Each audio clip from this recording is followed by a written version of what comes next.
Ya, jadi dalam kesempatan kali ini saya akan menjelaskan mengenai kontrak perkuliahan dan pendahuluan untuk mata kuliah fisika komputasi.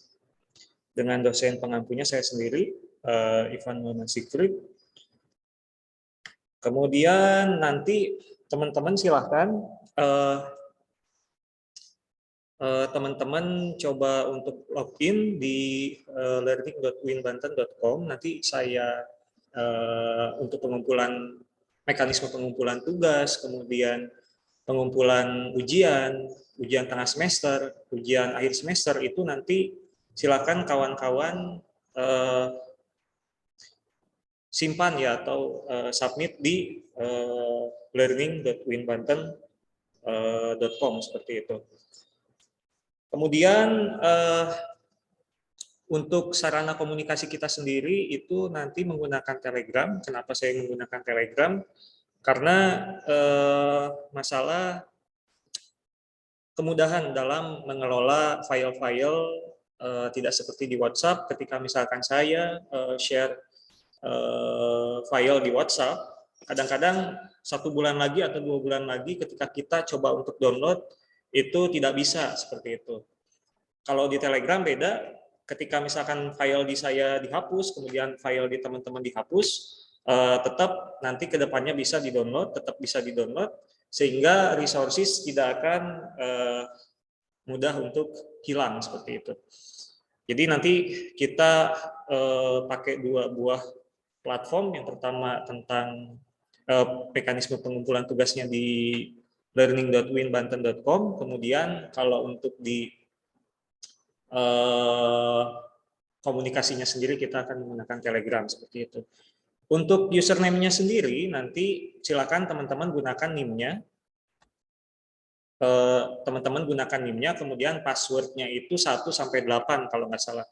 Kalau nggak 1 sampai 6, 1 sampai 8, nanti silakan teman-teman coba aja login di learning.winbanten.com seperti itu ya.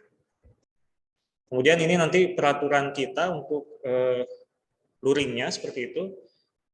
Dilarang untuk mengobrol, kemudian dilarang untuk makan dan minum, kemudian dilarang menggunakan gadget. Diperbolehkan menggunakan gadget asalkan digunakan untuk dalam hal kuliah ya seperti itu. Kemudian dalam hal mencari referensi itu diperbolehkan di dalam kelas seperti itu ya. Sampai sini ada yang mau ditanyakan?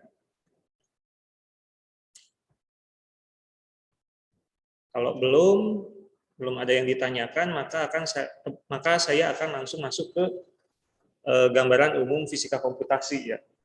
Jadi secara umum fisika komputasi itu merupakan satu bidang ilmu tersendiri ya seperti itu yang menopang suatu kebenaran saintifik gitu. Jadi ketika kita berbicara masalah keilmuan, ketika kita berbicara masalah kebenaran saintifik, maka akan ada 3 buah pilar yang menopang kebenaran saintifik itu seperti itu.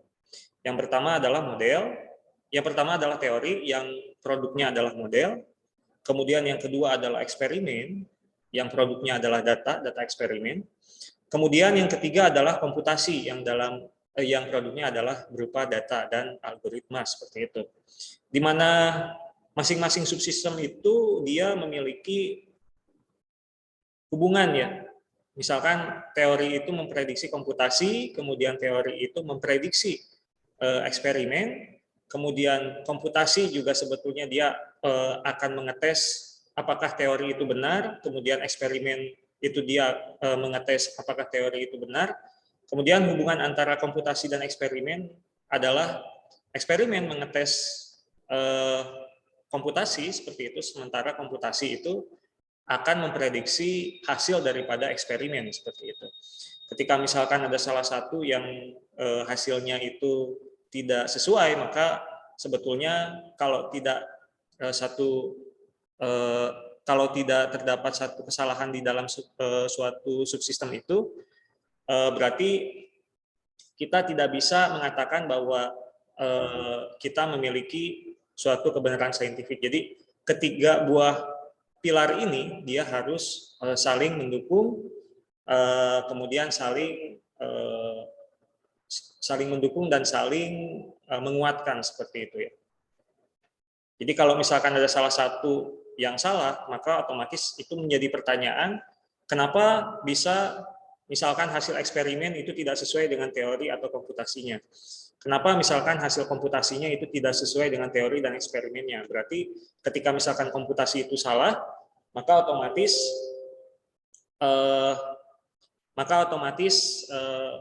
ada model atau algoritma yang salah di dalam komputasi itu, seperti itu. Ini saya coba quit dulu ya. Oke. Nah, ini merupakan diagram fisika komputasi ya. Jika kita berbicara masalah fisika komputasi, maka sebetulnya ada 3 buah subsistem yang menopang fisika komputasi itu. Ketika kita berbicara masalah fisika komputasi, maka otomatis hal-hal ini seperti misalkan fisikanya, kemudian ilmu komputernya, kemudian matematikanya, itu harus kuat, teman-teman. Ketika misalkan salah satu itu dia tidak kuat, maka kita tidak bisa bekerja atau menyelesaikan suatu permasalahan menggunakan fisika komputasi secara baik dan benar, seperti itu ya. Jadi fisika komputasi itu yang pertama, kita harus menguatkan dulu apa itu fisikanya, fenomena fisisnya itu seperti apa, kemudian bagaimana formulasi dari fenomena fisis itu. Jadi kita juga harus tahu perumusan umumnya itu seperti apa, seperti itu. Misalkan ketika kita berbicara masalah dinamika fluida, maka kita akan berbicara masalah persamaan Navier-Stokes misalkan. Nah, dari persamaan Navier-Stokes itu kemudian kita nanti coba untuk mencari solusi analitik dan numeriknya. Jika memang dia itu bentuknya sangat kompleks, maka otomatis solusi analitik yang menggunakan Fismat itu menjadi tidak bisa diselesaikan menggunakan cara seperti itu. Maka otomatis kita harus menggunakan solusi persamaan numeriknya seperti itu. Di mana solusi persamaan numerik itu nanti kita akan coba pelajari di pertemuan 1 hingga sampai ke pertemuan ke-8 seperti itu. Jadi rencananya saya dari pertemuan 1 hingga sampai ke sampai UTS, kita akan membahas mengenai metode numeriknya seperti itu. Kemudian baru nanti kita aplikasikan pemahaman kita tentang metode numerik di pertemuan setelah UTS seperti itu. Kemudian metode numerik itu apa? Metode numerik itu merupakan suatu tools yang digunakan untuk menyelesaikan suatu permasalahan atau suatu perumusan ya. Jadi merupakan suatu alternatif lain dari penyelesaian secara analitik menggunakan Fismat seperti itu. Jadi itu adalah cara lain bagaimana kita bisa untuk memahami dan mencari solusi atas suatu persamaan-persamaan yang berkaitan dengan fenomena fisis itu sendiri, seperti itu.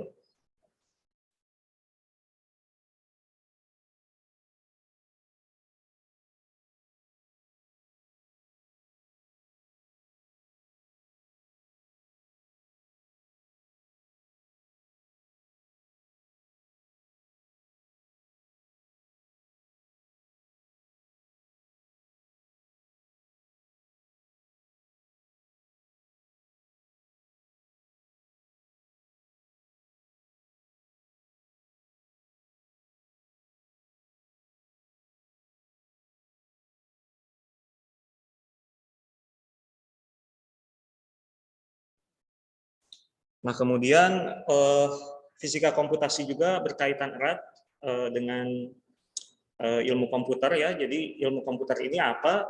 Ilmu komputer ini terdiri atas 2 buah tinjauan utama. Yang pertama adalah hardware dan softwarenya seperti itu.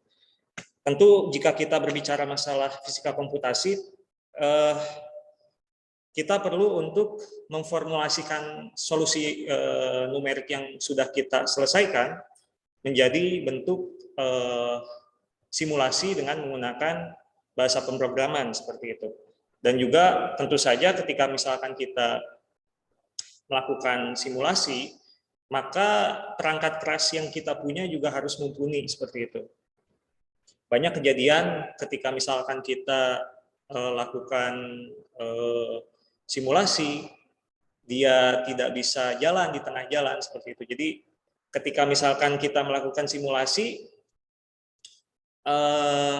RAM-nya habis seperti itu, kemudian prosesornya juga dia tidak kuat untuk terus-menerus menyelesaikan algoritma yang sudah kita tentukan di awal seperti itu. Jadi kalau saya lihat fisika komputasi itu juga berkaitan erat dengan perangkat lunak dan perangkat kerasnya seperti itu.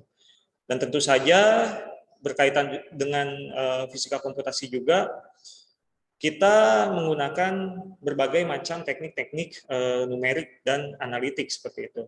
Sehingga diharapkan teman-teman, konsep teman-teman akan fisika matematika juga jangan sampai dilupakan di mata kuliah fisika komputasi ini. Kenapa? Karena ketika misalkan kita ingin memvalidasi suatu model, apakah kita sudah mengerjakannya itu baik dan benar, maka hasil solusi numerik yang kita punya dengan solusi analitik yang kita sudah kerjakan juga, seharusnya dia memiliki satu bentuk atau suatu solusi yang sama. Tapi jika perbedaannya itu dia sangat jauh, maka jadi pertanyaan apakah model pemrograman yang kita buat itu sesuai atau tidak, atau pengerjaan solusi analitiknya itu betul atau tidak seperti itu. Jadi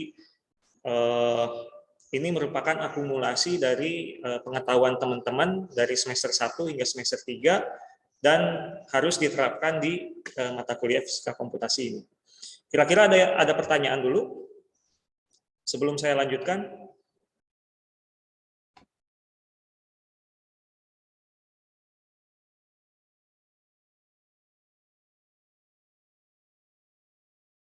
Kemudian teman-teman, saya sarankan teman-teman untuk fisika komputasi ini harus banyak latihan ya teman-teman. Kenapa? Karena saya rasakan sendiri ketika misalkan dulu waktu saya masih kuliah, ketika saya hanya memahami masalah teorinya saja tanpa melakukan proses praktik seperti itu, maka teman-teman tidak akan mengetahui atau tidak akan memahami secara penuh mengenai mata kuliah itu sendiri seperti itu. Tak terkecuali fisika komputasi, teman-teman. Saya rasakan sendiri dulu waktu kuliah, saya betul-betul menekuni sekali mata kuliah fisika komputasi ini, mulai dari algoritma pemrograman, kemudian metode numerik, kemudian fisika komputasi, kemudian permodelannya, saya tekuni seperti itu dengan tidak hanya membahas masalah teorinya saja, tetapi juga dengan prakteknya seperti itu. Jadi teman-teman, saya sarankan nanti ketika kita sudah masuk ke perkuliahan yang sebetulnya, tugas-tugasnya tolong dikerjakan, kemudian teorinya juga tolong dipahami, kemudian tugas tolong jangan sampai mengerjakan asal-asalan ya seperti itu. Sehingga ketika misalkan kita satu kali saja mengerjakan tugas itu asal-asalan, itu dia akan berakumulasi ke bab-bab yang selanjutnya seperti itu. Misalkan saya tidak paham nih bab yang ini, kemudian bab selanjutnya pasti ada hubungannya dengan bab yang sebelumnya seperti itu. Sehingga nanti teman-teman makin kesini bukannya makin paham malah makin bingung gitu ya. Jadi kalau memang nanti ada pertanyaan atau memang ada masalah, silakan komunikasikan ke saya, atau silakan nanti teman-teman buat semacam kelompok belajar ya seperti itu. Kenapa kelompok belajar itu penting? Karena kelompok belajar itu dapat menggugah apa itu namanya iklim akademik ya seperti itu. Seperti waktu masih kuliah, saya bikin kelompok belajar dan saya termotivasi untuk bisa memahami masalah perkuliahan ini seperti itu. Jadi saya harapkan teman-teman silakan bikin kelompok belajar, terutama di mata kuliah fisika komputasi ini seperti itu. Saya tipenya mungkin untuk masalah nilai, saya nggak akan gampang untuk memberi nilai ya seperti itu. Jika memang mahasiswanya tidak ada effort, kemudian mahasiswanya asal-asalan dalam mengerjakan tugas dan mengerjakan ujian seperti itu.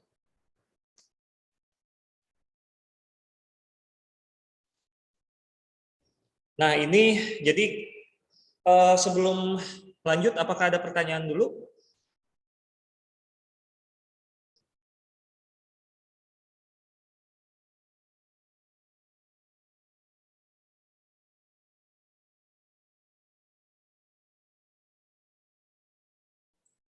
Tapi ini masih pada dengerin nggak?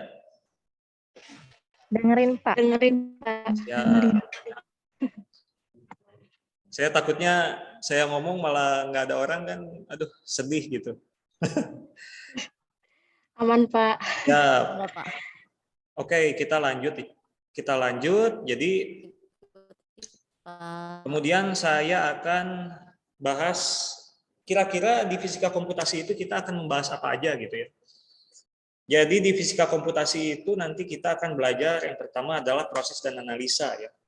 Jadi proses dan analisa ini nanti berhubungan dengan data berukuran atau berjumlah yang besar seperti itu. Kemudian berasal dari pengukuran, kemudian proses fitting ke dalam model teoretik, kemudian tampil dan animasikan solusi grafik seperti misalnya analisa citra dalam astronomi. Jadi nanti kita akan berkutat masalah data ya di mata kuliah fisika komputasi ini.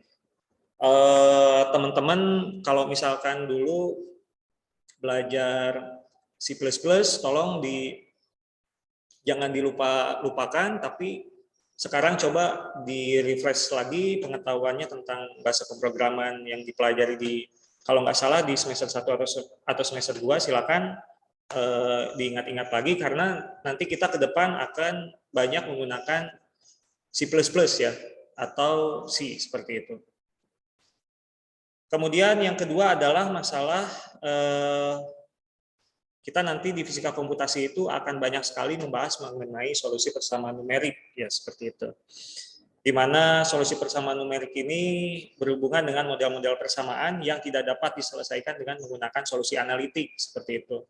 Seperti misalnya terkopel, nonlinear, sistem kompleks dan lain-lain seperti itu. Contohnya adalah dinamika fluida. Dinamika fluida mungkin untuk satu titik itu masih bisa diselesaikan secara analitik. Tapi kalau misalkan kita memodelkan udara misalkan ya, udara yang ada di sekitar UIN Banten, apakah bisa diselesaikan dengan solusi analitik? Saya rasa tidak bisa. Bisa diselesaikan dengan menggunakan solusi persamaan numerik seperti itu. Untuk penjelasan lebih lanjut nanti akan kita bahas di kuliah selanjutnya. Kemudian contoh lainnya adalah persamaan medan Einstein, kemudian fungsi gelombang keadaan dasar elektronik dalam solid state system, biasanya dalam bentuk persamaan diferensial seperti itu. Jadi mungkin nanti kita di fisika komputasi ini akan membahas masalah dinamika fluidanya saja ya seperti itu. Sementara untuk fungsi gelombang keadaan dasar elektronik dalam solid state system itu biasanya kita menggunakan program yang sudah ada seperti itu.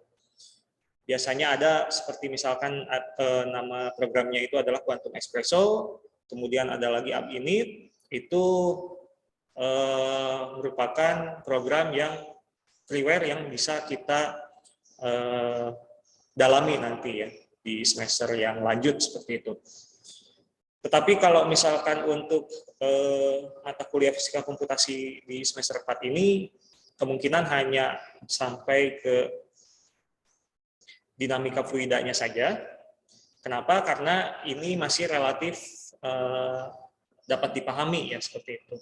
Sementara untuk fungsi gelombang keadaan dasar elektronik itu agak sedikit ribet karena banyak sekali suku-suku persamaan yang harus diselesaikan secara numerik seperti itu. Dulu saya pernah mengerjakan ini hampir 1 tahun waktu saya menyelesaikan tesis S2 saya seperti itu. Dan saya rasa memang tidak bisa saya berikan untuk mahasiswa semester 4 seperti itu. Kemudian yang terakhir kita akan membahas mengenai eksperimen menggunakan komputer ya. Jadi melakukan simulasi fisika, melakukan observasi, dan mengambil kuantitas seperti di dalam eksperimen seperti itu. Mencari model tersimplifikasi dari sistem yang tidak memiliki solusi analitik yang diketahui seperti itu. Contohnya adalah solusi molekul dalam material atau dinamika molekul seperti itu, protein folding juga, kemudian dinamika planet seperti itu.